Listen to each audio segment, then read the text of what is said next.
Hey everybody, welcome to the Growing with Fishes podcast. I'm Steve. I'm Marty. I'm Don. I'm Fish. And this is the Growing with Fishes podcast. We have both of our co-hosts today, and we're also...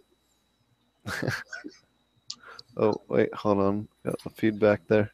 All right, sorry about that. I always forget that starts in the beginning. Anyways, we are joined today by Donald Bailey. He is one of the longtime experts at UVI. He's been there pretty much since the beginning. In fact, I think you were there since the beginning, correct? I missed the beginning by about 5 years. Okay, but he's definitely one of the longest-running researchers at UVI. For those of you who don't know, they founded the commercial aquaponics model, or the generally accepted commercial aquaponics model that's out there, and it is a big honor to have him on the show today. Thanks for joining us. It's my pleasure to be here. Yeah, thank you. So why don't you tell us about how you got started at UVI, and then some of a little bit of history about that, and then kind of how you guys have come to be what you guys are today. Okay. Well, it did start in 1979 when Jim Ricosi came to the Agriculture Experiment Station at UVI, and I came here in 1986. So the problems that Virgin Islands farmers have are lack of arable land, good agricultural land to grow crops on, and also kind of an irregular and rainfall pattern that's pretty seasonal.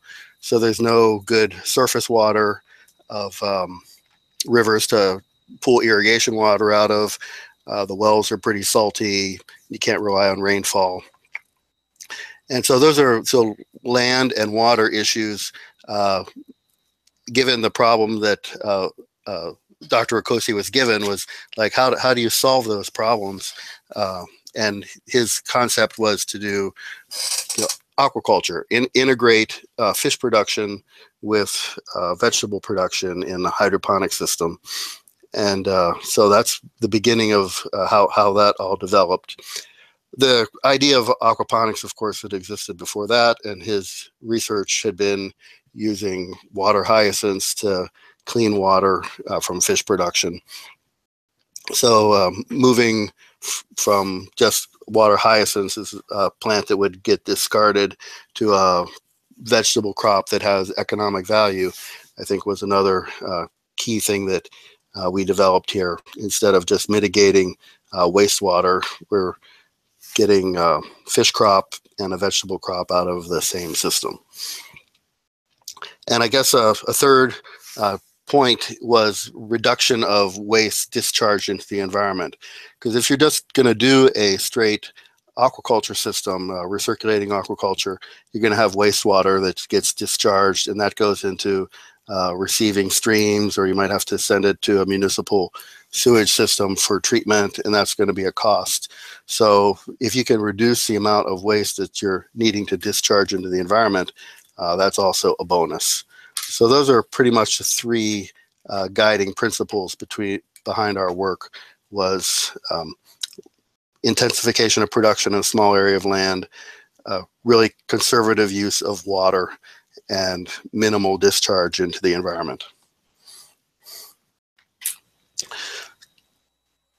So they did start with media beds. We were using gravel from the local quarry, and found that was had a number of different problems when you go with media beds. So even by the time I arrived here in '86, they'd already done their first experiment where they'd removed the gravel media from one set of research systems, and we're just doing the floating styrofoam rafts. And so we've always done, since '86, we've been doing floating deep water culture on rafts production. So with the deep water culture, just to jump in real quick, are you guys using, what are you doing for solids filtration? We have passive solids removal. We have a clarifier, takes out by residence time in that tank. The solids settle out of the water, and because that's pretty inefficient, we have net tanks that trap the remaining part of the solids. So using orchard netting that would cover trees for birds preying on fruit trees, we trap the rest of the solids in that net tank. Okay. So they're both pretty inefficient methods to do it. But they're cheap. They can, a couple that our system is big, so I think our main clarifier tank is probably $1,000, and the net tanks might be a couple hundred each. So you've put that cost in up front. It's actually a small part of the whole system cost, but there is labor ongoing to keep those clean. There's removing solids from the clarifier is pretty simple, but then about an hour each week to clean the net tanks out. So there are technology, the drum filters that can be used to take out all the solids in a system, but they're a lot more expensive. So it's a trade-off. So not as much a fan of like radial flow filters or slow swirl filters as much as just clarifiers where they settle. We've used the swirl filters, the slow ones, and they're as efficient as the clarifier is. Okay, right on. Yeah, we've did a publication on that a few years ago where we compared them. The settling tanks were about the same at solids removal. I have not used a radial flow filter. Yeah, I was just wanted to see if there was a reason that you had a preference of one over the other, but good stuff. We had a question from chat on what's the total size of the system or each system that you guys run there? Well, our big system that we consider our commercial scale system is 30,000 gallons of water. The fish rearing tanks would be about 9,000 gallons of water, and then the rest of the water is out in the hydroponic tanks, and it's 214 square meters. I forget how that turns out into square feet. It's 72 rafts that are 8 by 4 feet. So if you can do the multiplication real quick, you'd find out the square footage of that. But it comes up to 214 square meters. Nice. Our production is about 10,000 pounds of tilapia every year. And if we're just growing lettuce in our cool season, when lettuce production is the greatest, you get 35 to 40 cases of lettuce every week during our prime lettuce season, which is we can't grow lettuce all year round because of the heat. But from November to March, we can grow that much lettuce. What kind of warm weather leafy greens do you guys grow down there? Well, when it gets warm, we go to cucumbers, okra. Those are a couple crops that grow well in any temperature. Squash does all right. But all the leafy greens kind of drop out. I guess we grow basil in the summertime, Genovese basil. But as far as kale and collards, pak choi, those are some of our regular winter crops that they really decrease in production in the warm temperatures. And we're really just talking about 5 degrees difference in water temperatures, but you can really see a difference.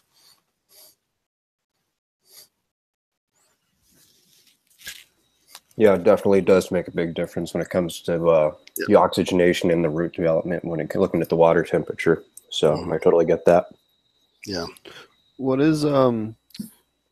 kind of testing have you guys done with silica in relation to aquaponics? We have not looked at that as a nutrient. I know you're a fan of supplementing silica. Yep, I was kind of curious. Yeah, have not isolated that, and it doesn't. We do get our water quality tested about every week, especially when we're doing a trial, and it's really not even a standard element that's tested for by our lab. So it'd be something to look into. What form would you add silica? Replace your potassium. Are you guys using potassium hydroxide or carbonate for your pH up? Yeah, potassium hydroxide. Okay, so you'd replace your potassium hydroxide with potassium silicate. Okay. Just until you got it up to the level you wanted, and then you can go back to, alternating it occasionally with your, normal potassium supplement. And what is the level we want it? So for vegetable growing, we found that it's best to keep it above 60 parts per million. You can go as low as 55 parts per million for lettuce, but it helps a lot, especially in northern climates where you get a little bit of cold and you get the fungus in the lettuces, and then it also helps a lot, especially with cucumbers, zucchini, squash, pumpkins, all those that tend to get powdery mildew really bad by the end of the season, just kind of automatically because of the humidity. It really makes a large difference for those. Also with cannabis as well, we found, but especially in the zucchini and cucumber and squash, it really makes a big difference. So it's a disease prevention. Yeah, it helps the plant's immune system. It helps a lot with plant stress. It also helps plants with heat stress quite a bit. Yeah. Okay. Yeah, we'll probably look at that sometime. But so back to our system, maybe just to walk our way through it. We've got our 4 fish rearing tanks that we do staggered stocking. So at 6-week intervals, we stock a rearing tank with 650-gram fish, and we allow them to grow for 24 weeks and before the harvest comes. So at week 0, you stock, then week 6, 12, 18, and in week 24, you come back to your first tank and harvest and immediately restock them. And so doing that production system, we have a little bit, you have about 8 to 9 harvests every year, depending on how they fall in the calendar. And each harvest, you have 600 fish growing up to 2 pounds each. So you're around 1,000, 1,200 pounds, depending on your survival and how uniformly they grew. So we say 1,000 pounds. And so that 8 to 9 times a year is where we're coming up with our, so 10,000 pounds is probably your good number for pounds of fish that you're producing. And this is tilapia in the tropics, and we're in an outdoor environment. So your numbers will vary depending on your water temperatures, because they do slow down in production when the water gets cold. So the fish are fed a manufactured diet of Purina Aquamax. We import that. It's 32% protein. And we're trying to grow the fish as fast as we can. So we need to give them the highest quality food. If you feed them a low quality food, that's going to slow down their growth rate. They're not going to get to that 2-pound size in 24 weeks. And so either you'll reduce the amount of production you have. But alternative feed is an area that we're looking at right now. A lot of people want to know if you can grow duckweed and feed that back to the fish. So we do research in duckweed right now. A student worker is on that. And it's probably true that you can grow the duckweed off of the waste that you collect from the system. How much you can produce and whether it slows down the growth rate enough that you're going to substitute out some of that food that you're importing and feeding the fish the duckweed. So there's going to be a trade-off, and there'll be some break-even point that you can determine at what point is it worthwhile growing duckweed to feed the fish. So the fish have eaten, they're going to the bathroom. The solid waste is getting removed from the system in the clarifier and the net tanks, which we already discussed a little bit. You don't want to have any of that solid waste going out into the hydroponic tanks because it clogs up on the plant roots in the first section of the trough. And if it does settle out in the bottom of the hydroponic troughs, then of course it's just going to decay be a secondary source of ammonia and be another water quality factor that you have to manage. So getting all the solids out before the hydroponic tanks is really critical. And then our hydroponic beds are 4 feet wide and 100 feet long, and the water, they're in pairs. So the water's traveling down and back and into the sump. And when you look at our pictures of our system, you do see these 3 pairs of hydroponic tanks. That's an artifact of how we developed our technology. We had 2 smaller systems for a couple years.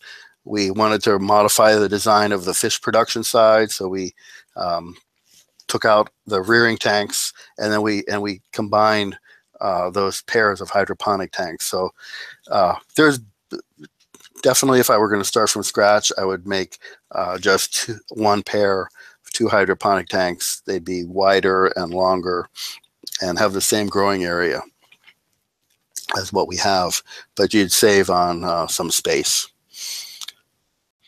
So the water then returns from the hydroponic tanks and into the sump. We have a 1/2 horsepower circulating pump down there, and the water gets pumped up to the rearing tank, and off it goes again.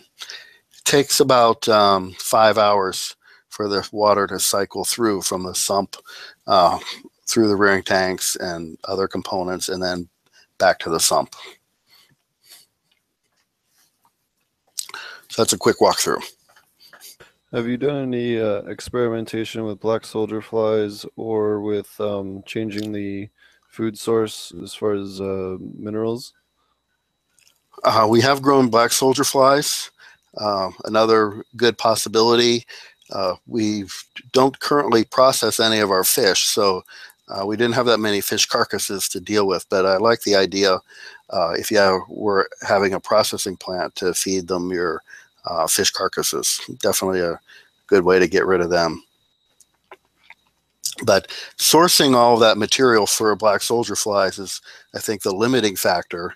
If I were to go around the island and go to restaurants and ask for all the plate scrapings from them, that becomes too costly in terms of my time and effort. So I would really want to have that waste stream to be on site and be able to grow my black soldier flies with something that I'm producing myself instead of sourcing it from other facilities. What surprises have you come across, you know, in your different testing and different things you guys have experimented with?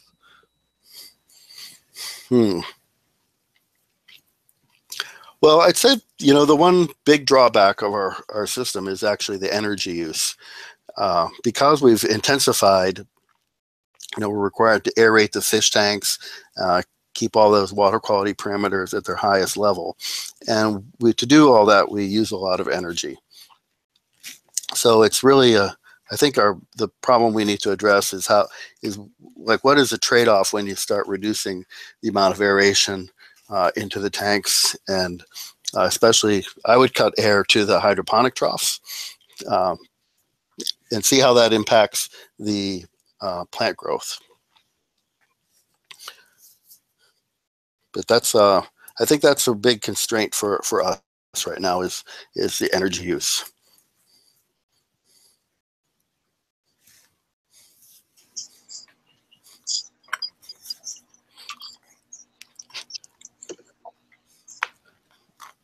Did you have a question, Marty? Yeah. Oh. Oh yeah, well I was just wondering, I mean, you were talking about energy use sort of being the constraint, and the oxygen, are you thinking about experimenting with it, or you have? I think my internet skipped out for a second. I think you said you were either thinking about or had already started experimenting with cutting off your oxygen blowing into the tank. Is that Yep. We're more thinking about it than doing it right now. Hopefully we'll be doing it, let's say, by May. Last fall, because we have those 3 pairs of hydroponic tanks, I do have some options and playing around with that. So I cut off all the air to 1 set of hydroponic troughs, and I reduced the air to another pair by half, and left the other pair, operating normally. And there were definitely differences. The system with no air at any time of the day, 24 hours off, definitely had much smaller plants. So my idea is actually just to turn off the aeration at night. And that's kind of couples with going off grid. If I'm able to reduce the amount of aeration I need overnight, then I wouldn't need less battery backup to run my system. Right. Have you considered like maybe draining those tanks? I know maybe in your system you can't do it right now, but one of the things that I've done before is shut down some of my systems for a period of time, and just made sure that the tanks were empty as opposed to full, so you weren't doing that. So I don't know if you guys have thought about doing that, but I definitely have considered that as well for myself, just in terms of power usage. Even shutting down the system altogether for certain lengths of time, or using timers as opposed to, like right now I use siphon systems so that that it's constantly running, and it helps gives it the roots exposure to air without pulling it from the water. Right. But I've been wanting, and I haven't done it yet, but basically combine the two, where you would have be able to drain the raft beds and still have the roots suspended in the dark. Yep. So we would definitely have to re-engineer the system to do that. Yeah, I was thinking you probably have to lift it up in the air. Yeah. Probably sits too low for that now. We've got a lot of water in those tanks, and to drain them out, you need to have a sump somewhere on the side to hold that quantity of water. So right. that'd be our constraint, and yeah, there's different ways to engineer around a problem, and that might be a solution. But if you're in a greenhouse where you're already constrained by space and available land, you have to think about where you'd put that water when you drain it out. Yeah, for sure. Yep.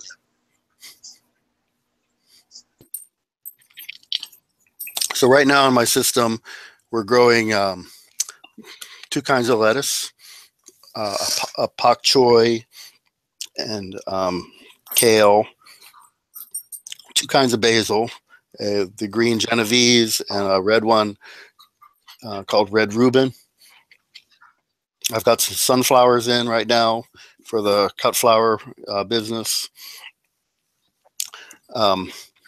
I've got some tomatoes, really for the first time in a long time. I really shy away from fruiting crops. I like crops the vegetable crops especially, that are leafy greens that are in and out within a 3 to 4 week time period. Just gives you good cash flow. You've got you stagger the production so that you're only harvesting a third of your system every week, and so you've got constantly have a product to take to the market. Your buyers are expecting something every week. It's not like you're telling them, well, I can bring it to you the first of the month, every 4 weeks, and you're going to have a bunch of it if you plan on harvesting the whole system just once a month. So staggering your production, I like for cash flow. These tomatoes that I put in there, they were seeded in early, let's say mid-December. Right now I've got a lot of fruit on the plant, but I don't have nothing ready to pick yet. And here we are at the beginning of March. So that's 2.5 months that I haven't produced anything from them yet. And in that same period of time, I could have had 3 harvests of lettuce from that area. And I've got this envision a raft that's 4 by 8 feet with 60 heads of lettuce on them at $1 each. So that's $180 worth of lettuce that I could have produced in that time period. And I still don't have even $1 from the tomatoes. And I'm not sure I'm going to be able to produce $180 worth of tomatoes, let's say over the next month. So that's why I really like the leafy green for good cash flow for an aquaponic farmer. It's always that makes fun. a lot of sense. Yeah, it's always fun to grow fruiting crops, and your customers are going to be interested in buying other products from you too. But don't commit a large portion of your farm to those crops. You really, it's all about cash flow. You're paying your workers every day. You're paying your electric bill. Those are your daily costs, and at the end of the month you need to be able to pay them with the product that you've produced and sold. Yep, and it also depends too on what kind of supplementation or what other things you're doing, or if you're growing something like cannabis, which most of us do, where you're able to get a nice big cash crop every 2 or 3 months. Mm-hmm. It definitely depends on the crop. Yeah, I think it also still kind of suffers from that same thing where, pretty much no matter what, I guess maybe the exception being clones, you're still pretty much limited to being,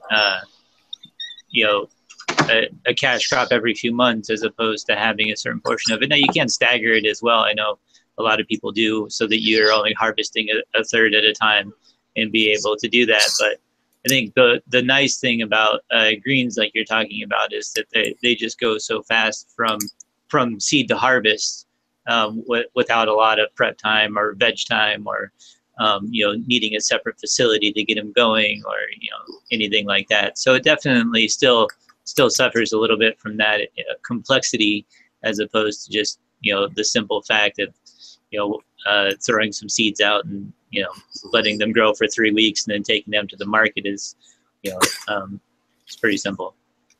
Yeah. And you mentioned supplements. Some of the fruiting crops you need to foliar spray to make sure that they've got balanced nutrients. Calcium on my squash is a pretty common one because they get blossom end rot.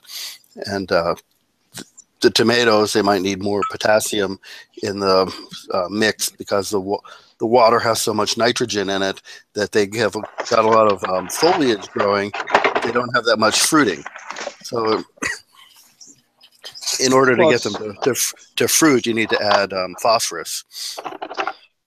So there's more management required if you're doing a fruiting crop than just the straight leafy greens.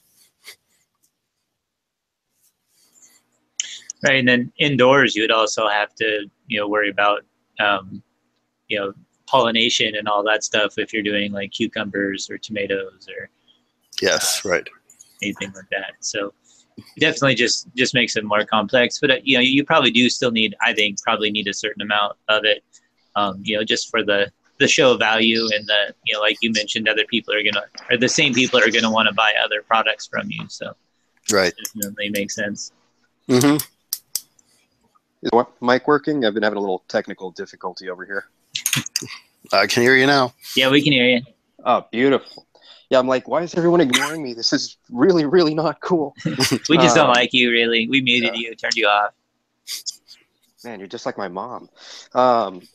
Always ignoring me, put me to the side. Anyways, but I was going to say, it's good for foliar anyways, just as a regular IPM, I find. So when it comes to supplementing with foliar sprays, it's just a really good way to help boost production on any plant, be it veggie or medical, I've noticed. Like it really helps out with all my leafy greens and everything. I've noticed my kale's gotten a lot better tasting and just everything's really stepped up. The thing a lot of people do wrong is that they'll spray right before the plant goes to sleep when the lights go off. Actually, that's when the stomata are at their smallest diameter. You really want to spray about an hour after the lights come on, when the stomata are at their largest diameter, so you can get the largest molecule up into that plant. Yeah, but I think their mentality with that is also things like Azmax or neem oils or other oily products. You're going to give your plants a little bit of a sunburn, so they might be trying to avoid that. Unless you're using, say, optic foliar, which I've noticed I can spray those things and not really have an issue with any burn. Well, you also have better luck with a fogger than you will with an actual water sprayers as well. But yeah, I know you can get a little bit of burn, which can look a little bit like spider mite damage, but it can be, you're still gonna get a better input result if you do it then. Yeah, no, I totally agree with you on that. Way up. So with the LEDs, they're a little softer. Yeah. Yeah, no, definitely. Especially when you're comparing that LED you're talking about to, say, a 1,000 watt high pressure sodium. Oh yeah, for indoor especially, yeah, that might be more of an issue, but still.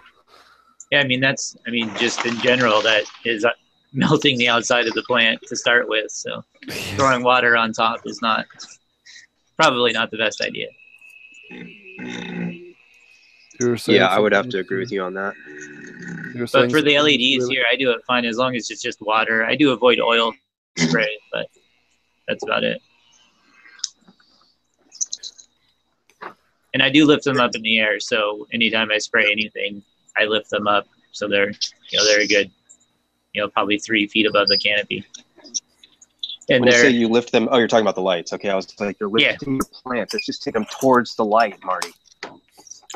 Nope, wouldn't do that. Yeah, so my lights are, I can just pull them up on I have an adjustable thing, so just lift them up pretty easy.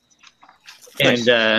And you mentioned sources of silica earlier, and one of the things that I do is I ferment horsetail fern, which I can harvest here locally, just about any stream, and I ferment it and then use it as a foliar spray. And works great for adding silica and treats mold and all kinds of good stuff in that. Yep. So I don't know.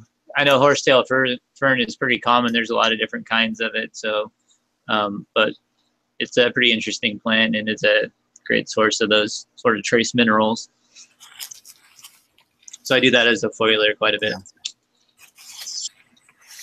You just have to be a little bit careful. If you dose real large amounts of horsetail fern, it can lock out the vitamin B availability in your plants. So you can do it, but you don't want to do it every single week. And as far as making your own teas, you get a lot of variability in the quality of the tea that you've produced. You're not making a uniform batch every time. And so it's hard to replicate over time. And then it's also hard to tell other people how to do it and have them replicate it the same way as well. So, it's like when you buy something in a bottle from a company, you're pretty much guaranteed analysis, but you don't know what you're getting when you're making your own teas all the time. That's true. It's it's far less of an exact science in terms of that. But the trade-off is you can harvest it locally, and doesn't really cost you anything.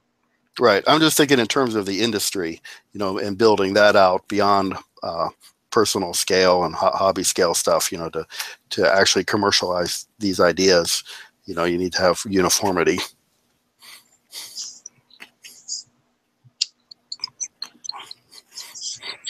I've done a lot of experimenting with the potassium silicate, also with silicon dioxide, which is a much lower availability. Your pH anywhere near as much. And also, had halfway decent luck with that. But I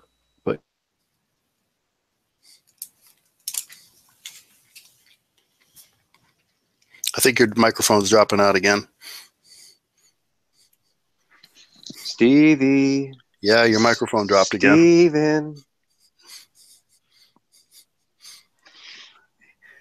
Is he gone?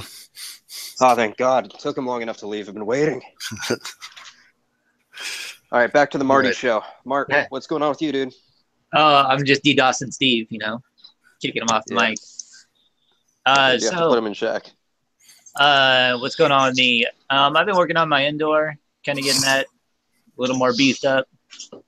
And, just sort of grinding away on that. I have my little sips box here next to me. I'm feeding aquaponic water too. I don't know if you guys can see that very well or not. But anyway, little sub-irrigated planter I have running there. So I added it in. Looks like Steve's back. Yay, Steve. Boo. Sorry about that. My Boo this man. And so it just gets fed tank water after I dose from the worm bin. Then I take water out of the main tank and fill it up here. But honestly, I don't even have to do it very much. I'm just now starting to get down to where I can see the top of the rocks in the reservoir, and I think it's been about maybe a week and a half or so since I added water to it. So it's probably going to be about once every 2 weeks. I think that it's going to end up needing water, and other than that, it's going to be pretty much hands off. I haven't really done too much to it, so I like it so far. It's a nice way to sort of expand the, like if I, doing water changes or, taking stuff out of the filters or any of that kind of stuff can end up going into the earth boxes or, Right on, man. So it's pretty cool. Okay, I think my internet stabilized. Tell me if it didn't. Yeah, you're back. Okay. I don't really know what happened there. I just had a hiccup with the internets. What is the strangest or most difficult plant you guys have grown there at UVI? Well, the most difficult plant is, really probably tomatoes are the most difficult to get them to fruit because we have so much nitrogen in the system. The strangest plant, I'm not sure I'd call it strange, but we grow the roselle, which is used in hibiscus tea. We call it sorrel down here. It's a red it's a red pod. It's very related to okras, and that's a really good crop. Another thing that's really popular now are the bitter melons in the cucumber family. They people looking for natural cures for high blood pressure, they eat this bitter melon. So that's another crop. Once you target in on special needs people, then you can boost the price up. So locally produced bitter melon is a good crop for us. I just want to clarify, when you say special needs people, you're talking about people who specifically want a particular plant and not somebody with a handicap. Right, yeah. Okay, I was going to say, if you're ranking up the price for handicapped people, that's pretty messed up. No, special diets. Well, yeah, special diet. People who need special diets. We raise the price for them. I mean, we want to grow a crop that's desirable to them as well. So yeah, we would grow that. So you do special orders. Another crop I grew a while ago was I can't ever think about it.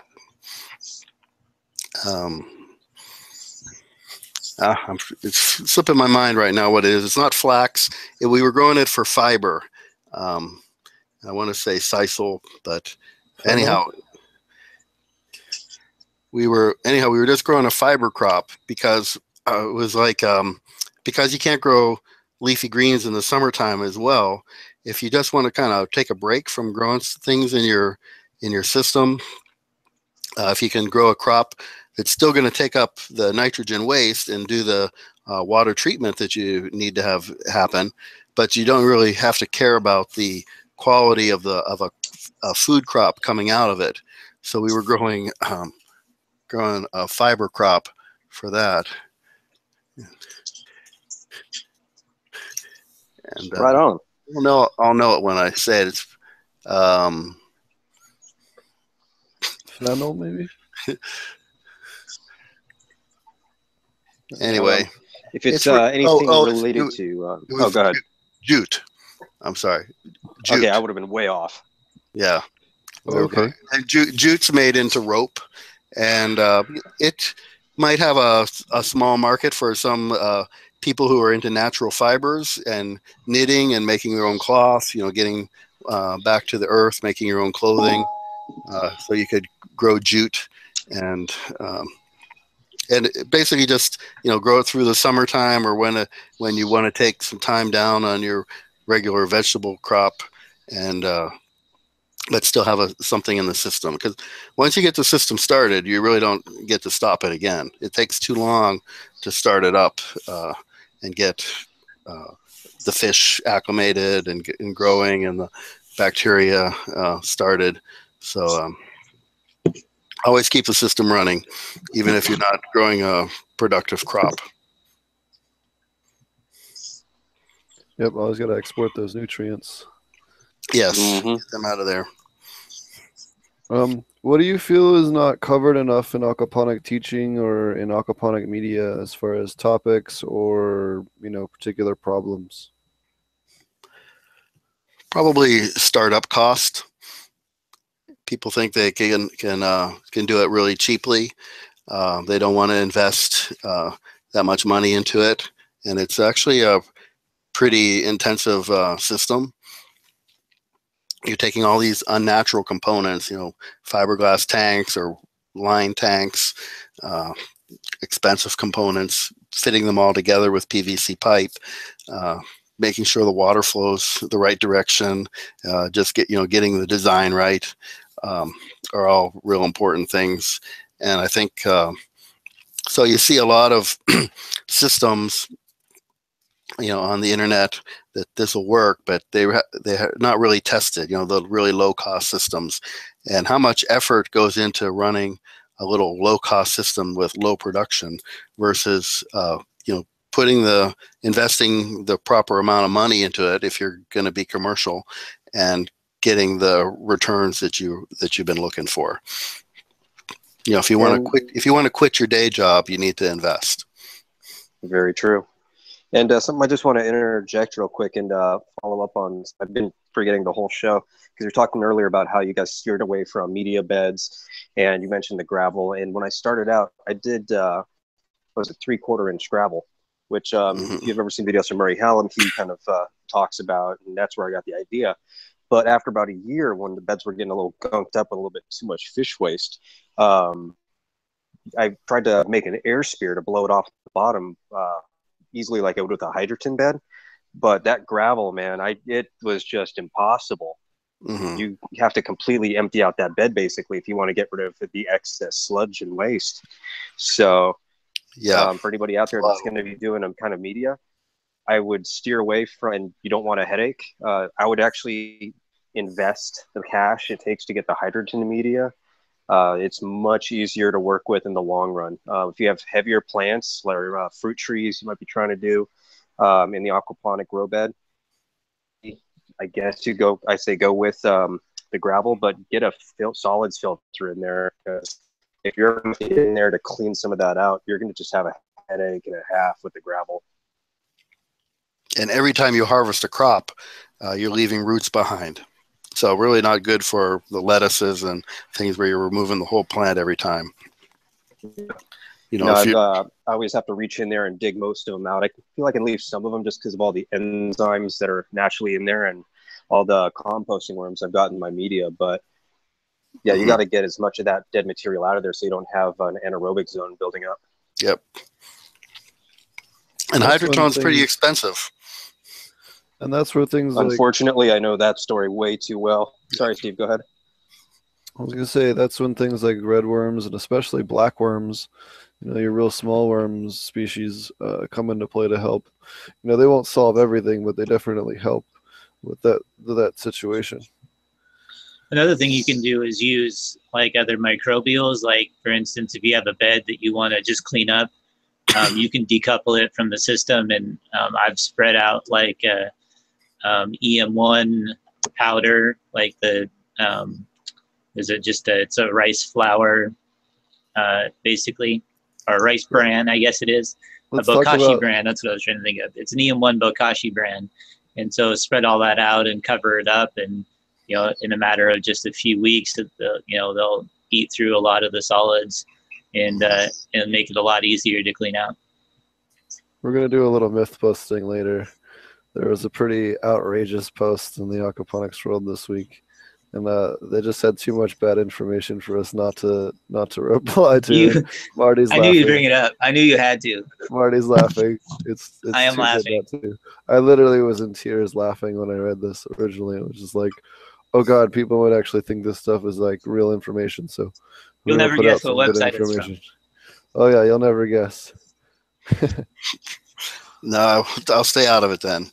Oh no, it's High fine. Times. Oh no. Oh yes. Yeah, it was High Times. No. What do you Talk see about as later. what do you see as the future of the aquaponics industry going forward, in the next couple of years?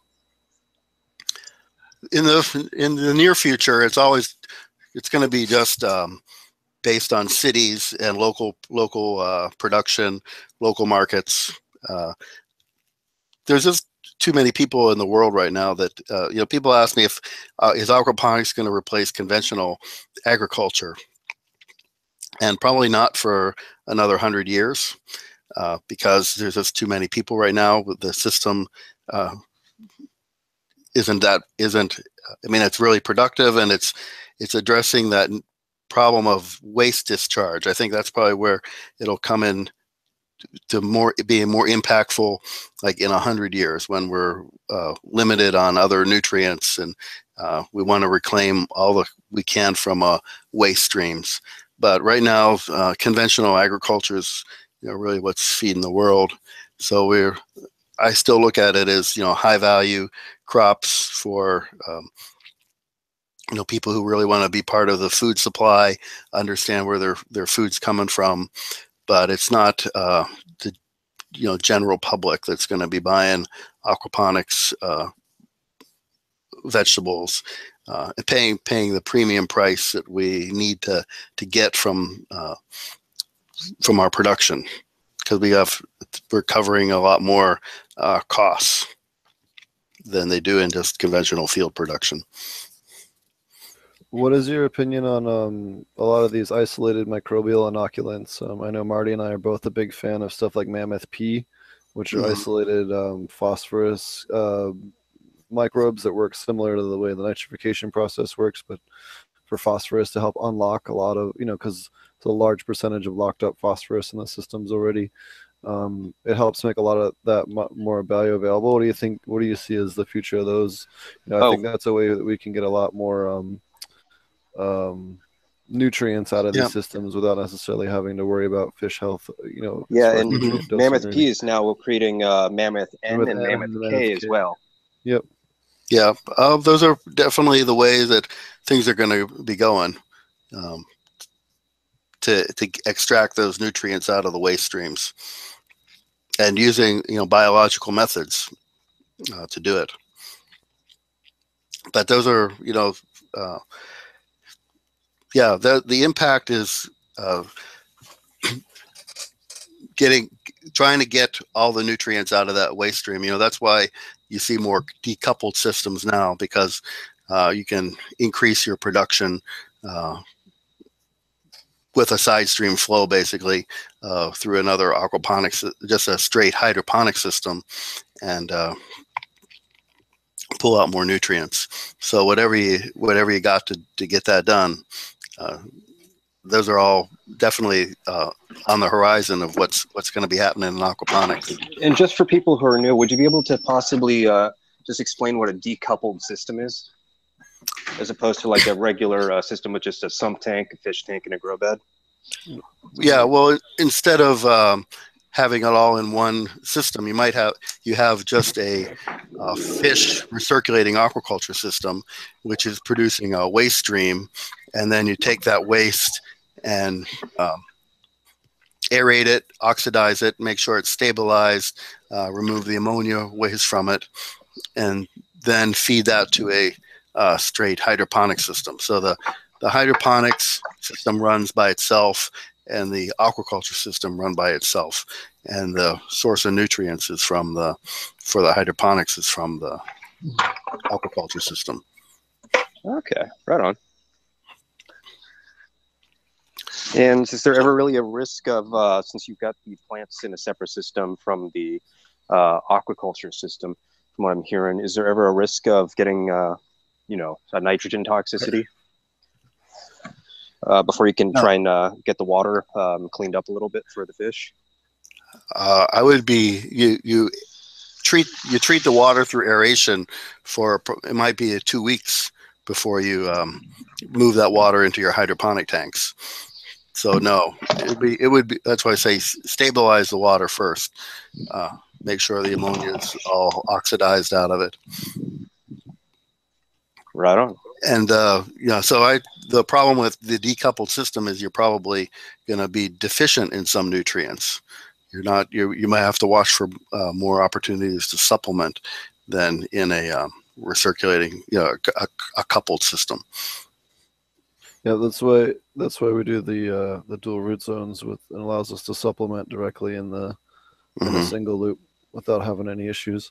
It also gives us a lot more microbial diversity at the root zone, especially we notice for woody crops such as trees or some of the other stuff that's blueberries and raspberries.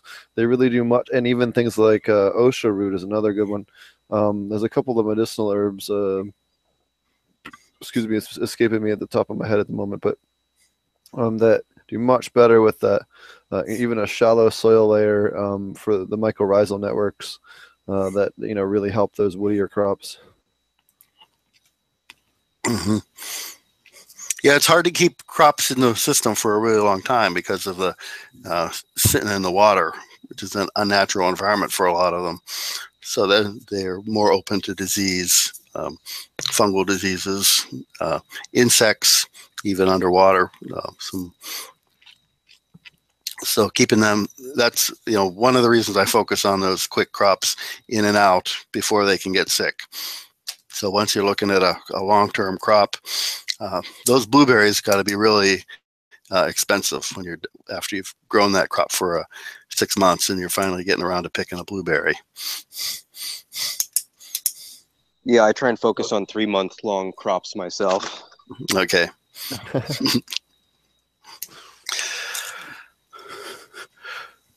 Well, I think I'm going to head out if you have any more questions.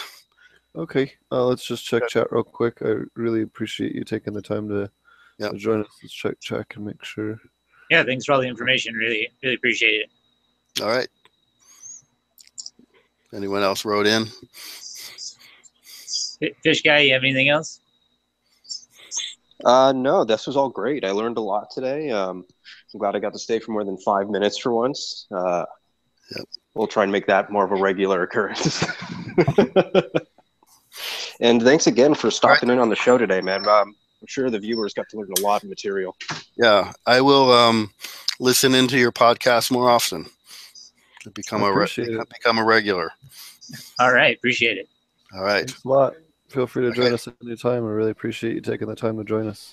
Okay. Appreciate the call. Have a great rest of your day, man. All right. Bye-bye. Bye. Thank you.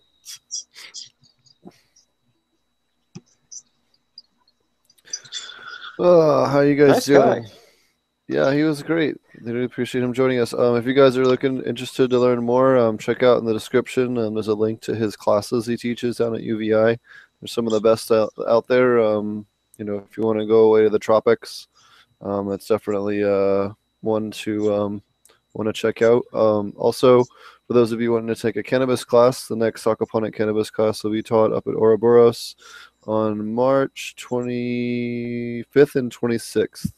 And Ouroboros at Half Moon Bay, California. Give that a check out. Sorry about that. Wanted to mention that before I forgot. Oh, no problem. You guys limit the number of seats, or what's your format like for that? Yeah, we can do up to 52 people. I prefer to have a class of like 30 or less because I feel like I can actually. So that's your stocking density. The max is 52. I think that's the most that we can do there, if memory serves me right. But it's been a while since we taught one that big. But we did have a blast. Last weekend I taught up at Ouroboros for the medicinal herb class. We had a really good time. I appreciate everyone coming out there. I'll post a couple pictures up of the class. It'll be fun. But yeah, that rock and roll, man. That bitter melon that he was talking about is one of the plants that I actually go over in the class. Well, hey, I'm gonna cut out and go H2O2 some pots and get them ready for clones that I'm putting in hopefully in a few days in the system. I'm just waiting for a few more to root, but they're tormenting me in the meantime. Awesome. Yeah, it'll be great, man. I just got the new Black Dog light in the mail yesterday, put it up. It looks fabulous. The Spectrum Kings look good. I just fixed that plumbing issue. It only took a week. And yeah. Marty, I hope everything's going well with you and the family. Steve, hope everything's going well with you down south. If I can make it down there in the next 2 weeks, which I'm hoping to do, depends on work, I will definitely hit you up so we can link up. Did we lose Steve? Steve? Stevie! And he's gone. All right, man. We'll take it easy. All right, everybody. Welcome back to the Marty Show. Marty, I'll talk to you soon. All right, man. Have a good one. Later. Hopefully Steve will be back in here pretty soon. So I was just looking, and I posted this to the Aquaponic Cannabis Growers group too, if you guys want to check this out. But looks like Sessions, Jeff Sessions, is going to recuse himself from Russia investigation, which that's sort of the duh. Hopefully that actually happens. And also, I guess, I'm here by myself. I'll show you this too. So we were talking about decoupled aquaponics. Here's sort of a really easy example. That's decoupled from the system. It just has water that I fill out to the tank. So that goes in here. And down there in the bottom is the reservoir. So that's separate from the aquaponic system, which is over there behind me, and is in part of the recirculating system. So what goes into this plant here that you're looking at, the water just evaporates out, and any solids that are in it are left in the bottom of the reservoir and digested by bokashi. So there's an example of here. This would be decoupled because it is not part of the system, and I manually feed it, but not very often. So who's on chat? Let me go check that out. I'm not even looking. What is that? An earth box? Yes, that is basically an earth box. So it's a homemade one. You can check it out on my channel, AP Meds. I made a video about it, but essentially it's just a plastic storage container. What's up, Brian? Or Brain? Sorry, Brain Grow. So the bottom third of that storage container is lava rock or hydrogen media that I pulled out. And then there's landscaping paper is laid down in between to keep the soil up out of the bottom. And then, so that makes a little reservoir down at the bottom. And I add water and tea in through the pipe there, which has holes drilled in the bottom of it. So it's basically a homemade earth box, and I do highly recommend checking those out. And especially if you don't have a system or room to run a system right now, or you're just starting and you want to grow some meds, for instance, if you have a sudden need to do so for yourself or a family member, Google up probiotic wellness garden. It's like everything you need. It's simple, stupid. And it's basically a dual root zone, but with its own little reservoir down at the bottom. So yeah, definitely check that out. And if you want to look up how to make, or how I made this one, you can check out the video on my YouTube, and I talk about it a little bit more. But for the most part, that's it. You fill up the rest with soil and keep that reservoir topped off. But again, you're only watering it about once every 2 weeks, and it's super easy. I am doing dual root zone, but the soil never dries out. Is it supposed to? Yes, the soil is absolutely supposed to dry out. Kool-Aid, you want to raise your pots up or lower your water level. So it's you're getting too much wicking in your soil layer. Steve, are you back yet? Yep. Can you hear me? Oh, cool. I was just filling time while you were gone. No, I was just fixing the links. The guy said the links weren't working in chat. Just trying to fix them. So I appreciate him letting us know. Right on. So I see Brain Girl is back with us again. Yeah, I want to try and get him on the show here soon. I was looking at some of his YouTubes the other day. Nice. So do you want to talk about fucking session stuff? Fucking session stuff. Yeah, I mean, so I just read that article, and I don't really know. I mean, there's not really any Russia investigations right now that I know of. So it kind of seems like, what is he recusing himself from, and why isn't he just being prosecuted or investigated? Right. I would much rather hear about either of those things, you know, like, I don't know. I'm glad that he is, if they do ever have any, but I'm sure they'll just get some other fucking lackey to say whatever they want. It's the government, after all. Mm-hmm.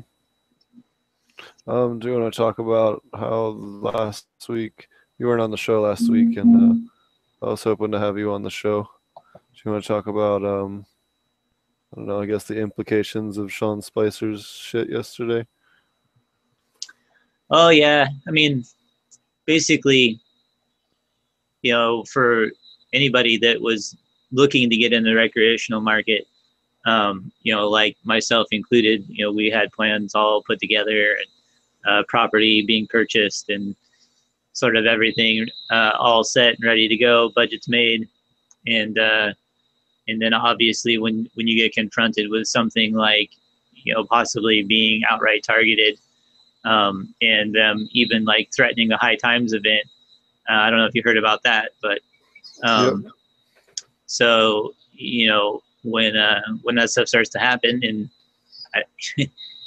people get nervous, and that's what happened here. So basically, you know, they'll probably still end up doing something on a smaller scale, but and have to stay in the medical market, which is probably fine. But you know, you're talking about, you know, a quarter of the plants that they could grow previously, which means a quarter of the profit, which means relocating myself is not really an option. So, and they were pretty fair about it and open and honest, and they, you know, they paid me for my consulting up until this point, and so all that's good. But definitely, I would have liked to see that project sort of come to fruition as opposed to go by the wayside, at least for now. So I'll be setting up my maximum plants that I can here, and probably looking for another piece of property here locally. And so pretty much all that is just because people are afraid of jail, and that's because, you know, Sessions came out and said, or not Sessions, but Spicer came out and said that, and then Sessions followed him up afterwards and said, yep. You know, and Sessions is on record already, you know, talking about how good people don't smoke marijuana, and, you know, it's pretty, you know, sort of the writings on the wall. So when you're, you know, when you're an investor looking to invest in something, it changes the risk of whether or not you're going to get your return. And that's a realistic thing. And, you know, I guess I just wish that they would, you know, stop killing jobs. That's not really what they're supposed to be doing. Absolutely. It's pretty fucked. I didn't even know what to say last week. It was just like, really? We're going to do this shit again? Like, come on. We just got past all this shit. But at least, like, the governments of California and Colorado and a bunch of other states, it looks like they're going to band together and file a count of lawsuits to try and block it. So we'll see. Now, hopefully, it looks like Sessions will be kicked out of office. Yeah, I mean, he really should. at this point, like, I don't see how he could stay there, but I don't see how he could have gotten. I didn't see how he could have been confirmed either. So, Yeah. for me, it's sort of like, you know, yeah. At this point, I don't want to assume that I know what's going to happen. My guess is he'll probably be like, "Oh, whoops, I didn't mean it. I didn't realize that, you know, the question was what it was." I mean, they're already fucking dancing their normal bullshit, so they'll probably investigate themselves, find out that nothing is fucking wrong. They're like, "Oh, look, I checked on myself and everything was great. Yay." I mean, how do you take that seriously? Like, what's that even mean? So I don't, maybe I'm just overly cynical, but I think he'll probably slough it off because he's rich and white and can do that kind of shit. What part of the country are you guys in? I am in Oregon, Kool-Aid. And yes, Sessions is a douche. I'm in California for now. I wish I could tell you guys more about what's going to happen, but it looks like I won't be in California for the whole summer. Unless something changes dramatically, I'll be going someplace else, which I'll be able to talk about when I'm allowed to talk about it, but it's going to be a big grow, so you guys will like it. Right on. Hopefully come May or June, I'll be up with some cool content. Yeah, so pretty much going to be focused on cranking out some plans here. And, right on, Kool-Aid. I like Eugene. It's a cool place. I used to live in Oak Ridge when I was, let's see, fifth, sixth grade, something like that. Lived in Oak Ridge for a little while. Anyway, so I got a couple of projects going on here. I'm going to build some other earth boxes and sort of expand the indoor, probably get some new lights. I have an old server rack here that I used for drying. I'm going to turn it into sort of like a little self-contained AP system. And I don't know, I'll either use it for clones or flower a plant in it or something, but see it sitting over here. I got it all stripped down. My little pile of crap over here. But that'd be great. Epic. Write a comedy about a guy that like secretly replaces a bunch of the server cabinets with like weed grows in the middle of the server room. Hey, it'll be just like Legoland. Did you see that shit? Oh yeah, that was so awesome. For those of you just like that, it'll be like you'll find it at like GoDaddy.com, like a whole server room or a whole room will be just nothing but aquaponic server cabinets. Yeah, there was they found in Legoland, UK, there was a couple abandoned buildings in the back of the property, and they went in there after they saw somebody like going in there and found like a whole huge grow up that was running inside of this place. It was a lot of fucking plants, man. Yeah, it wasn't even like a little grow up either. It was like borderline commercial scale. Yeah. Yeah. It was pretty legit. I was impressed. I'm gonna see what I can do about getting out to the DGC Cup here. Hopefully I'll be able to make it out there with Fish Ganja Guy. Maybe do an episode from there. It'd be kind of cool. We're trying to work something out right now. It's pretty cheap for me to fly a round trip to Denver from here, so.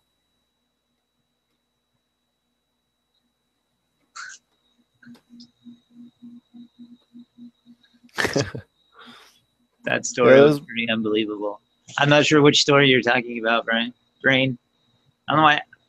Well, I do know why. I'm dyslexic, but your name fucked with my head.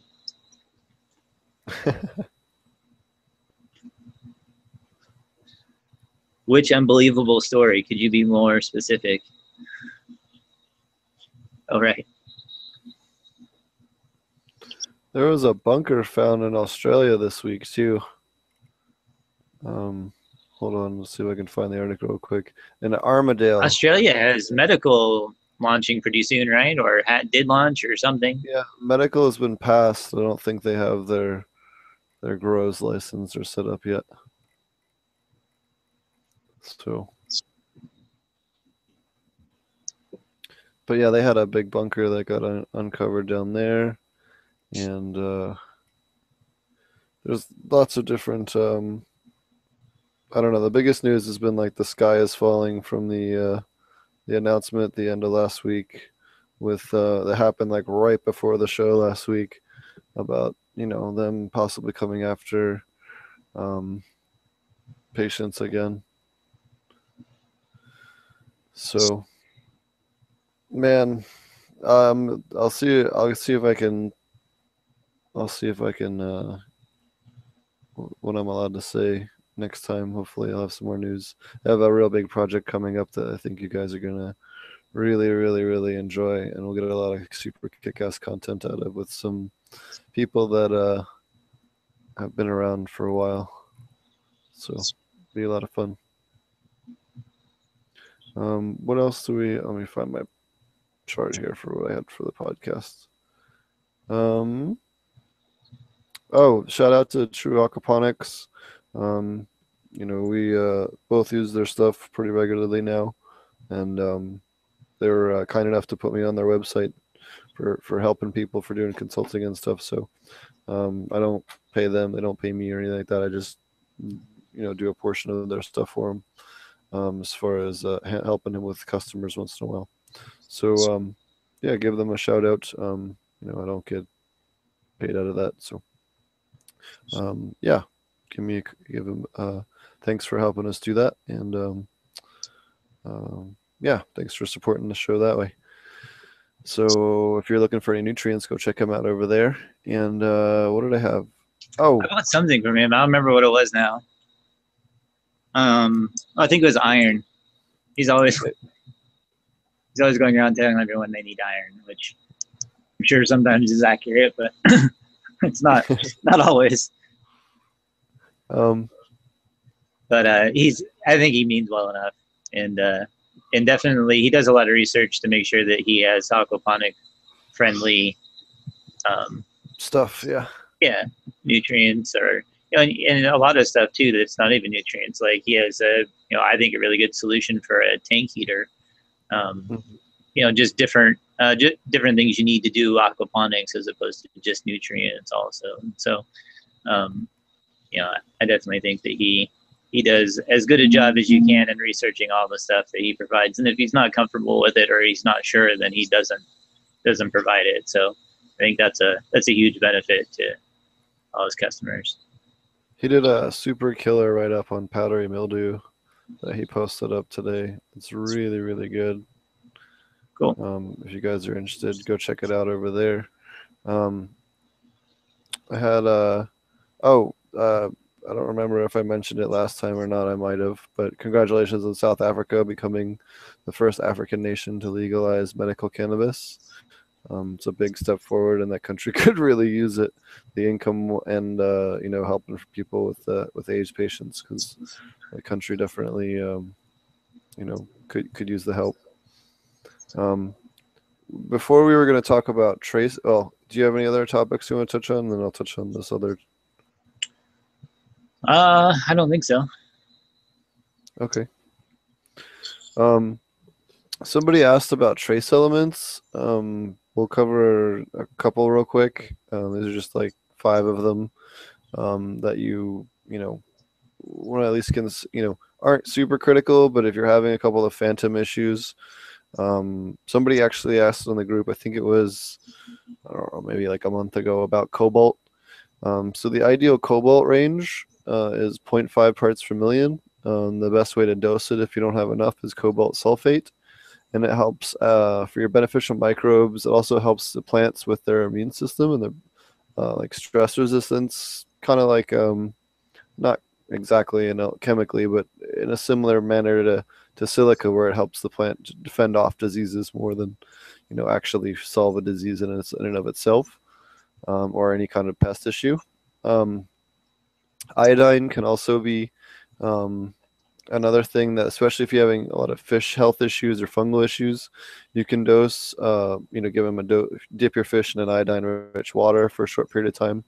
Helps sometimes with that, or even taking your fish out and using iodine directly on the fish wound. But in a system, you want to aim for about 0.5 parts per million for iodine, and then if you're going to dose, use Lugos iodine, which is commonly available for both the animal and aquatics trades. You can get them in most higher end pet shops, in a little eyedropper usually. Nickel you want at about 0.1 parts per million. If you need to add more, you can use nickel sulfate. Helps with enzyme production and as well as proper metabolism in the plants. It was only discovered as a plant essential nutrient in 2004, and there's some really good information out on it, but there's not much. But the little bit there is all from the collegiate level, so it's something else to consider if you're running into a couple phantom issues. Sodium, we actually had somebody texted me or emailed me this week about sodium. The ideal levels for sodium for plant growth is about 1 part per million, 0.5 to 1 parts per million. You can add this with sodium, literally anything sodium, sodium and calcium, sodium and magnesium, there's all different kinds of stuff. So, and it aids in certain plant nutrient availability, and certain microbes need a little bit of it in order to give you that proper mix. And then the last one is vanadium, and the recommended levels for vanadium is 0.5 to 1 parts per million, and this helps with acts as a chemical substitute for molybdenum. So if you're doing really heavy really color popping cannabis, adding a little tiny bit of that can be a good way to help it. Or if you're running absolutely zero, if you're still running into some weird color issues, it can be something that you can look into as far as alternative in that realm. But chemically functions very similar to molybdenum. Those are something I've been meaning to do for a podcast or two, and it just got pushed back because of different topics or timelines and stuff like that. The other one, we had a question about germination. I like to germinate my seeds in a glass of water first, and about 6 pH, 6.5 pH, something like that, a little slightly on the lower side, and then you can also do it in tap water. It's not going to make that big of a difference. And then also putting, maybe a quarter to half a shot of, actually about a half shot of peroxide, 3% peroxide in a 8-ounce glass of water, and then put your seeds in. Works really good for helping the extra oxygen in the water and getting those seeds to crack. And if you still are having luck, we've talked about in the past the seed sprout tea. Seed sprout tea is a really good one, a method where you germinate a bunch of other seeds, usually corn or beans or something else pretty easily. You're readily on hand, and then you take that water and pour it off into your corn is super easy. Yeah, corn's the best one. Great. And then putting that water into the cup with your older seeds or hard to germinate seeds, and a lot of times that extra hormone from those other seeds helps a lot with getting them germinated. And then after that, just do your phenome hunt. So Kool-Aid asks if you've ever used Microbe Life products. I haven't. I don't know what they are. So. Oh. Yeah, let's get to that. Let me find that link. All right. So there was a pretty ridiculous post that we've gotten a couple questions of this week. I need to go up and find it. Oh, is that from that same post? Yeah, it's the one you sent me. Oh, no, this Kool-Aid just asked in the comments about using Microbe Life specifically. Oh, Microbe Life products. Okay. Like capitalized. Let me look here. Oh, so I've seen this stuff in the store. I didn't get a chance to look at the label. Which one specifically? Check out the label. And it's basically a whole lot of the the usual suspects in terms of microbes. So I didn't see anything that was alarming, but I didn't buy it. I didn't use it, so can't tell you for sure. But they do have it at my local hydro store. Oh, I've used a lot of their products in aquaponics, but I'd have to see the specific product you're asking about. It's photosynthesis plus O. That's their base one that they have. I've seen it before, and I've heard people say that it's safe. I think it even says on the bottle that it's either aquaponics or fish safe, but it was pretty spendy, and I didn't feel like buying it, basically. I'd have to look at that doesn't have any, oh, hold on. There's a label. Oh God, it's so small. I'd have to see a full-size label for this. Oh, we can do it. I'll look it up next time. If you want to email me the exact products that you want, I'll go through it for next episode. I'm having a hard time finding the MSDS. Well, give me 2 more seconds. I'll see if I can find it here. But it really just depends on what's in it. Hold on, okay. So it's got a bunch of microbes in it. And then where's the minerals that are in it? It seemed like it was like a little bit of kelp extract or something in it also. Besides that, I don't remember what it was, but as long as there's no yucca. Microbes and a little bit of food. Yucca is the biggest issue with fish. Yucca contains saponin, and if you concentrate saponin, you can actually use it for killing stuff. So it's microbe life, photosynthesis plus. Let's see. I don't really have much in the way of ingredients on here. Looks like it's mostly a microbial product with a little bit of phosphorus and a little bit of potassium. Okay, driver phosphoric acid and potassium sulfate. So yeah, I don't see a reason why that would be at all an issue to use in aquaponics. That should do just fine.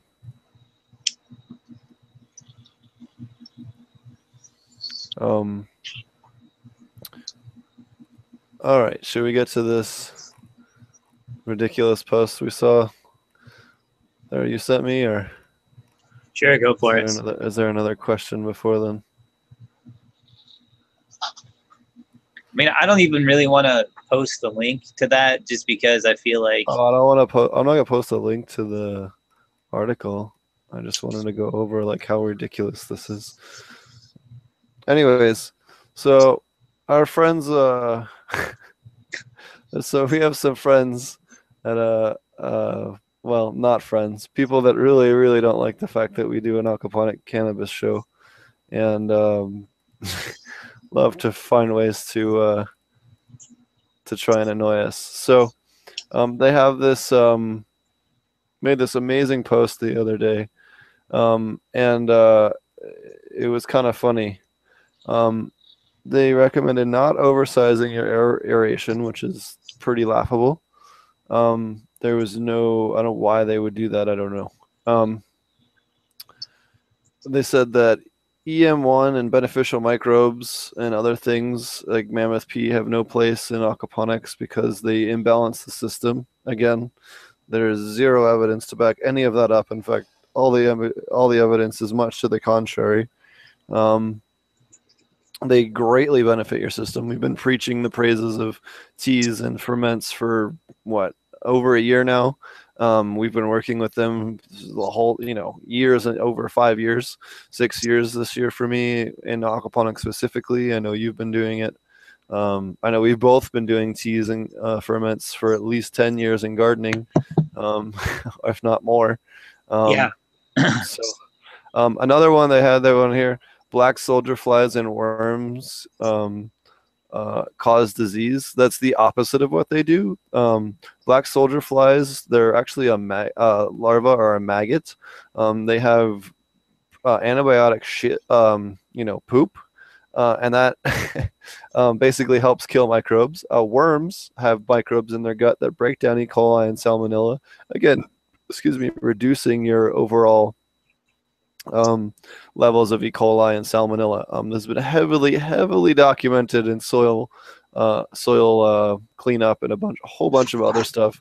Like where they're getting this wonky donkey information is just beyond me. And recommending you should never dose pH down, another laughable concept. Why would you do that? We all know that you need to keep your pH within a certain level. And if you do start off with high pH, that's what you need to do. And then there was another one about not adding potassium to the system.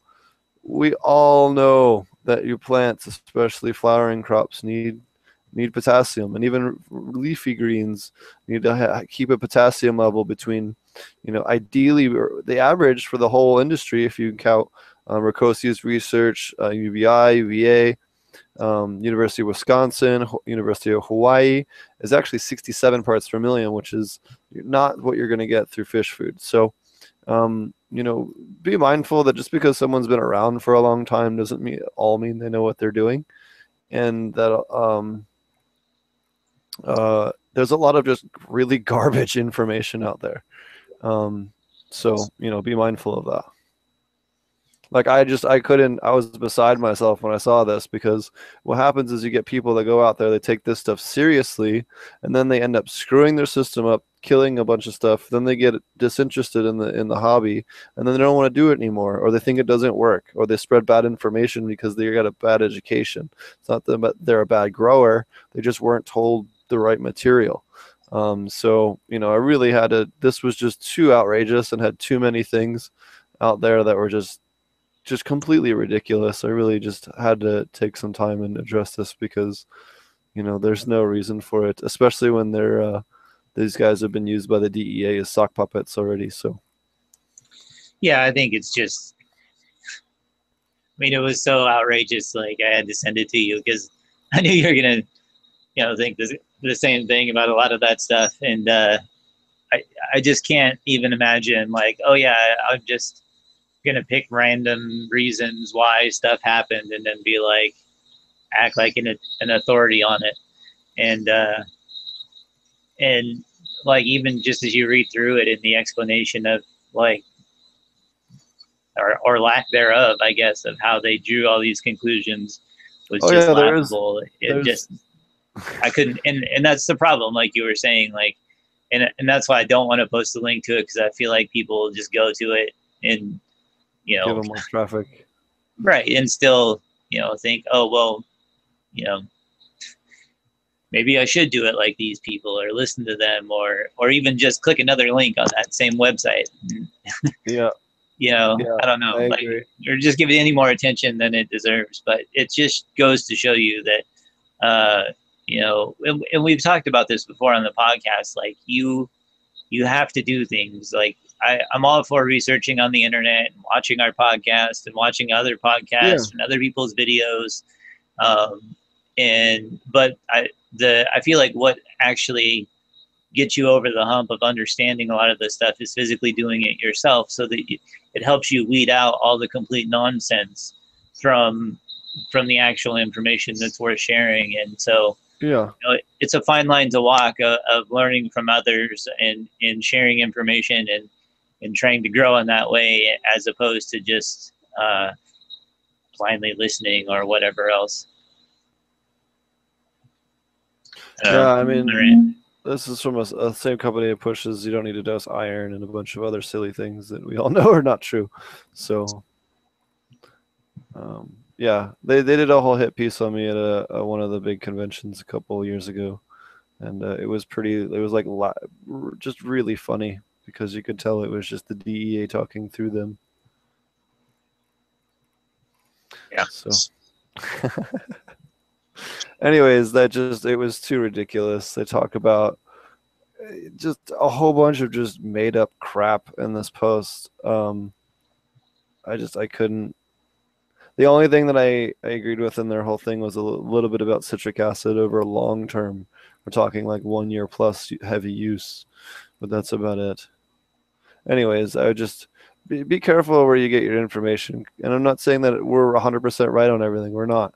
I'm not going to go and tell you that I'm the only one that knows how to do stuff.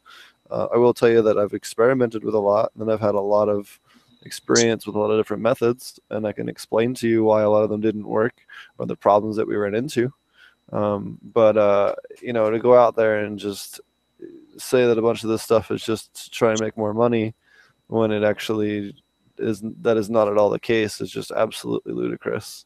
And to have some of these bigger companies out there putting out some of this ridiculous information, you can't be having that. That's what's so important about doing podcasts like this. And for some of the other people, like Colin or Colum, who we had on there, puts out good information and shows you his garden every week and shows you that it's working, and stuff like that. So, or Marty posts all of this stuff all the time. If you have a question, he can explain to you what happened and why it happened, rather than just pulling stuff out of thin air and saying, oh, well, this doesn't work. You don't know that. Like, come on, you've never tested that. You're just saying it because it's different than what you preach. Right, or because you read a lot it, of these guys or you do. watched it in Bright Agritech's video or whatever. Oh yeah, like, they're another big source of, especially when we used to work for Aquaponic Source. Like, a lot of these different things that come out and try to be like the standalone authority end up causing far more problems than they solve. That's why Marty and I both will tell you we don't know everything. We'll tell you, I'll give you some real good recommendations that are backed up with data that I could send you. Marty's seen some of the back ends of stuff that I do. I can show you all kinds of data charts to back up what I'm saying, or the numbers, or or the plants. whatever I think it is, or the plants. Yeah. I mean, that's ultimately the plants and the product, and being able, like, I feel like you have to show your garden over time.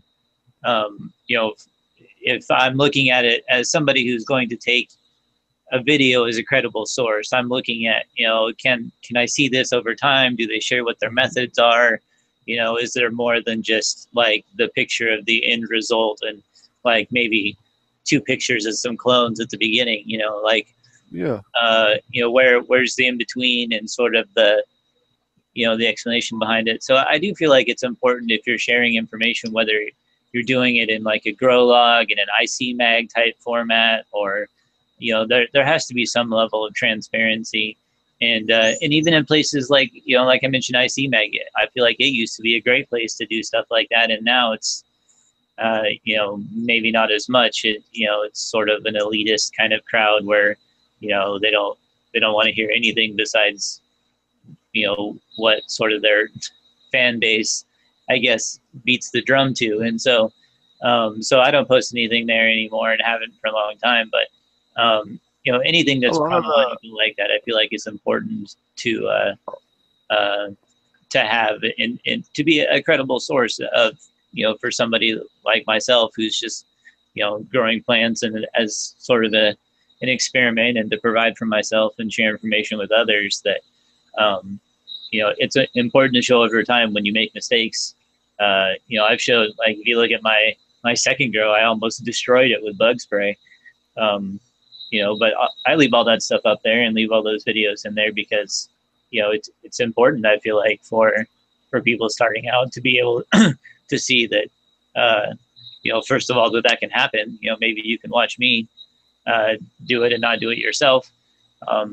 And second of all, just to know what it looks like. So if you see it, if you see the same type of thing happen to your plants, you have something to compare it to. So I feel like a lot of growers, I'll immediately start ignoring some of their videos if they, they don't, finish a series, or they only post the beginning and the end. I just feel like it needs to be slightly more transparent than that. That's what was cool about having Old Fart Grows on the show. He does those super, super long format videos where he's just, basically over his shoulder while he's working in the grow, and he just shows you absolutely everything. If you got a question, you want to see the exact pruning technique, you want to see like the angle that he bends over when he's trimming his shit or whatever, you can. It's really cool. Yeah, so I feel like you should just have like a live stream, like 4 hours a day in the garden or something, like. Right. He's a cool old guy, though. I really like that show a lot. We should have him back on. That was awesome. He's a great dude. I was just hanging out with him a week or two ago here out at Eden. He lives not super far from here, so you might be doing more with him in the future, and we'll definitely get him back on the show because he's doing a lot of really awesome work with extractions and edible medications that I think is definitely out ahead of the rest of the industry. So awesome. Yeah, I loved having him back on. He was a lot of fun. I like his format too, the way, it's a different approach than you see from, even myself. I usually shoot a couple minute update videos and try to do just a couple minutes every few days. And, he shoots those long extended periods. Like, I mean, there's no way I'm going to, I have a great appreciation for it just because I know that there's no way that I would have the patience to film myself doing all of that stuff for that length of time and upload it and just so yeah, I appreciate the amount of work that he puts into it, and I think it comes out really cool, and clearly the people that that watch it have a great time. He gets a lot of comments, and he has a great time with it. So I really enjoy his channel. So check out Old Fart Grows if you haven't done it. If you haven't checked it out before. He was on one of our episodes before. I don't remember which one it was, but yeah, episode 20 something, I think. One of the lower 20s, I think it was. It's so cool that we've done the show this much. We have a really awesome guest lined up for next week. We have Gina Cavalera from what the hell is the name of their Green Acre Farms in Florida. And that'll be really cool.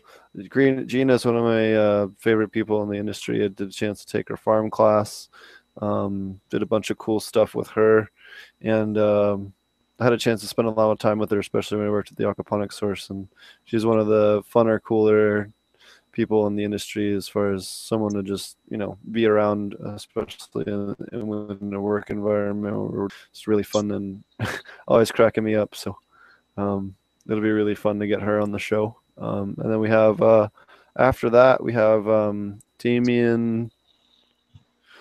I'm sorry, I'm forgetting his last name. Gentleman from, I'm sorry, Dave Pearson. That's it, Dave Pearson. After that, lined up for, he works out at Barbados, and it'll be really cool to get him on the show. And yeah, we have, I'm going to be looking to schedule a medicinal herb class at the end of April, hopefully here too, if anyone else is interested in that. Yeah, I was wondering, do you do isn't it 2 days, right? Yep, it's a 2-day class, and the medicinal herb class is a little more complicated than the cannabis class. Well, I guess in terms of total knowledge, because you learn more planting methods and planting techniques, and the nutrients are covered a little bit differently because you have to account for some wonky stuff, and the germination stuff is covered a little bit differently because you have to account for plants that are harder to grow than cannabis. And so yeah, a slightly more advanced class, but it's a lot of fun. That's cool. How long is the class? Did you say a couple hours?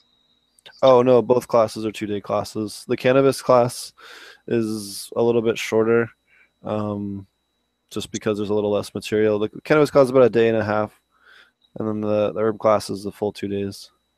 That's cool. So are you streaming full 8 hours a day, or what's the schedule like? I'm just trying to be your devil's advocate here. So basically you come and we give you a full tour of Ouroboros Farms out in San Francisco, or I guess they're in Half Moon Bay now that I think about it. Out in Half Moon Bay right near San Francisco. We go over all the different stuff that's going on there. They have a whole bunch of different herbs and the different planting methods that they have showing off there, and then we cover the filtration and stuff, and then we we cover pruning and other things like that, hands-on, and cloning and all that stuff, taking cuttings, and then the teaching portion, we cover all the different nutrients, system design, how to manage your nutrient levels, how to adjust them, integrated pest management, all the different things, climate control, processing, all the different things that you would harvesting, all the different things you would need to know if you're going to try to do medicinal herbs or cannabis, depending on the class.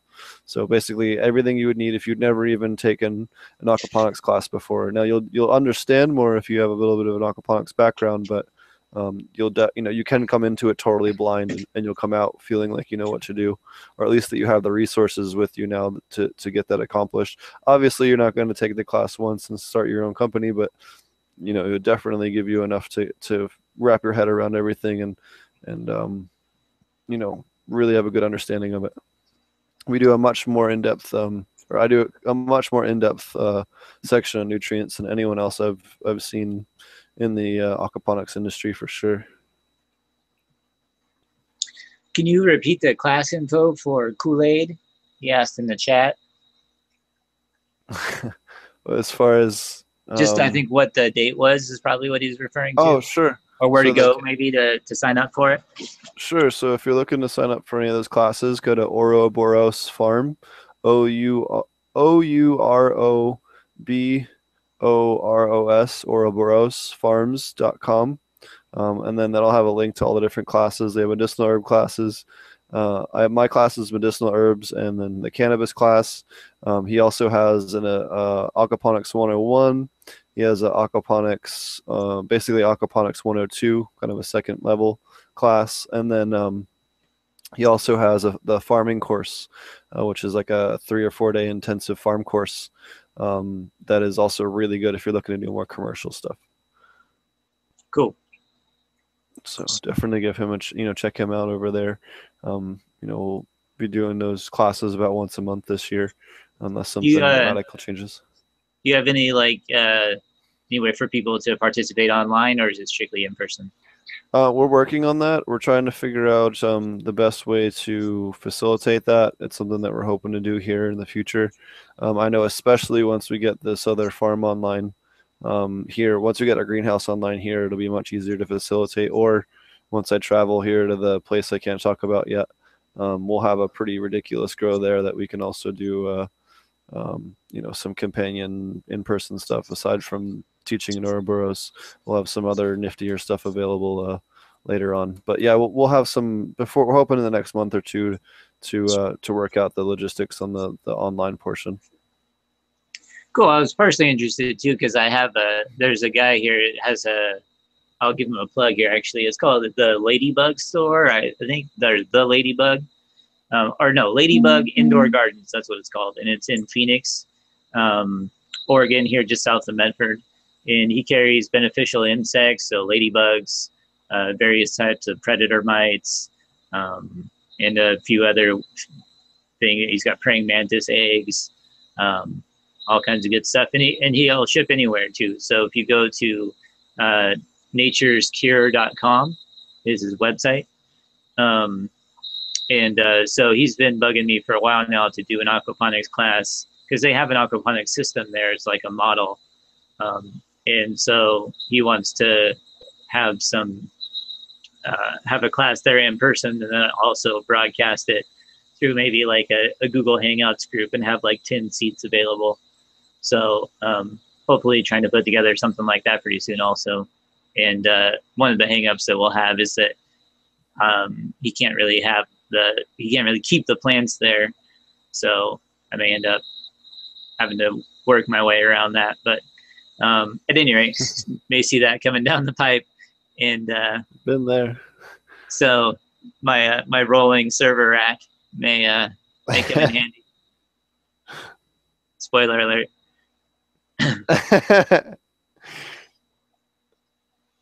Nice rack there, Marty. Nice rack. That's right. Does anyone else in chat have any other questions? Kind of approaching our normal-ish end time. Did you have anything, other topics or anything else you wanted to cover in the short term? I guess we could talk a little bit about the Mammoth P coming out with their new products. I haven't had a chance to really look at them.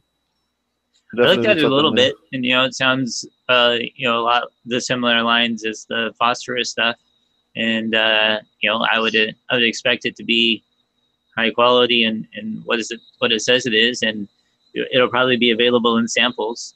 If you keep an eye on their website, they take their sample page up and down, so sometimes it's not available. They only put it up when they have samples. So if you see a broken link, for instance, a lot of times people try to share it and it's only up for a certain amount of time and then goes away.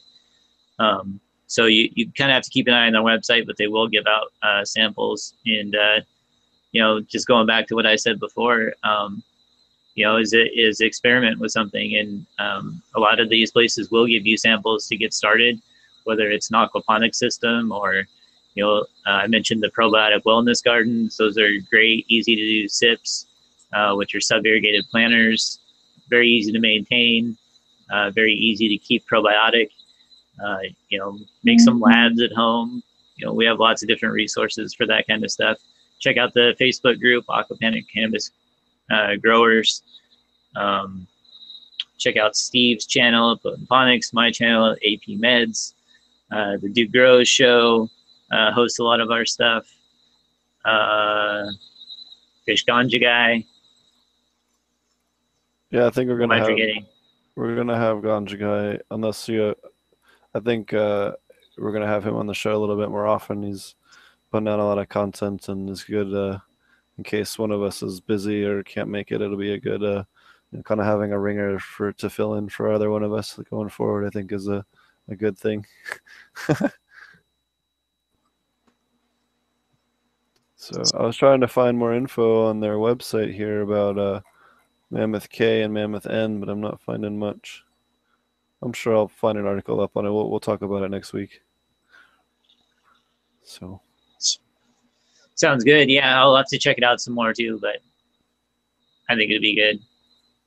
I mean, obviously, some of the ones that like the Mammoth N, for instance, may not. Yeah, that might not be good. Be as beneficial. We usually have nitrifying bacteria sort of covered, or at least you should. But it might be good for starting up systems. That's what I was thinking. It might be a great seeding product for new systems, just like you were saying. Right. All right. So, anybody have any other questions? I don't think so. Shout out to Kool-Aid from Eugene joining us. I always like guys who are active in chat. Or women who are active in chat. I don't want to assume anything. I wanted to say a big shout out and thank you to everyone. I'm going to do a separate little video on this, but thanks to everyone who subscribed to my channel. I finally broke 1,000 subscribers here in the last 24 hours. I meant to do a little video. Maybe it was 48 hours ago, but just recently broke 1,000 subscribers on Potent Ponics channel, so I appreciate it. I'm going to be hopefully in the next 3 or so days. I might even get enough time to do it today. Depends. I got juggling a bunch of stuff right now. Start doing those individual nutrient videos and try to dispel a bunch of this. I'm going to do kind of like a Mythbusters, maybe not exactly like Mythbusters, but real in-depth videos on some of this stuff and get rid of some of to try and push out some of the bad information like we were talking about earlier. We'll do one on microbes. We'll do one on high nutrient systems versus low nutrient systems, and try to stomp out some of this silly information that's out there that's passed off as legitimate. Sounds good, man. Alrighty. Thanks everyone for joining us. Make sure you check out Marty's channel over at AP Meds. Mine's Potent Ponics. You can always email me at potentponics.com if you have a question or anything. Fire us off an email. So thanks for joining us, everybody. Have a good one. Hopefully I'll have those intro and outro finished before next time. We got a rough copy done already. We just got to tweak it a little. So, all right. Have a good one, guys. Peace.